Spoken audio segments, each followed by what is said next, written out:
Kasus pembunuhan Vina di Cirebon kembali menjadi perbincangan publik setelah kisah kematian Vina dan kekasihnya Eki diangkat ke layar lebar. Fakta-fakta baru pun terungkap setelah kasus pembunuhan tersebut jadi sorotan kembali.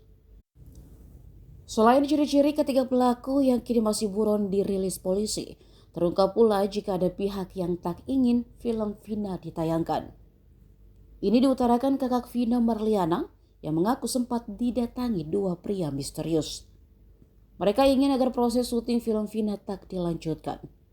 Saat proses syuting di Talun, Cirebon tengah dilakukan, dua pria misterius mendatangi keluarga dan meminta agar pembuatan film tidak dilanjutkan. Mereka mengatakan bahwa film akan membuat kasus Vina kembali ramai. Marliana pun menegaskan kepada dua pria tersebut bahwa keluarga memiliki hak untuk memutuskan kelanjutan proses pembuatan film. Marliana pun juga sempat dengan tegas mengingatkan jika ingin kasus adiknya tak ramai, tiga pelaku buron harus segera ditangkap. Vina dibunuh dan diperkosa oleh 11 anggota geng motor di Cirebon pada 27 Agustus 2016. Tak hanya Vina, sang kekasih yang bernama Eki juga menjadi korban. Sejauh ini, polisi baru menangkap 8 pelaku.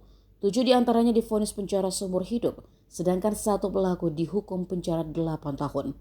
Sementara 3 pelaku lainnya masih buron, yakni Dani, Andi, dan Peggy.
Download Tribun X sekarang, menghadirkan lokal menjadi Indonesia.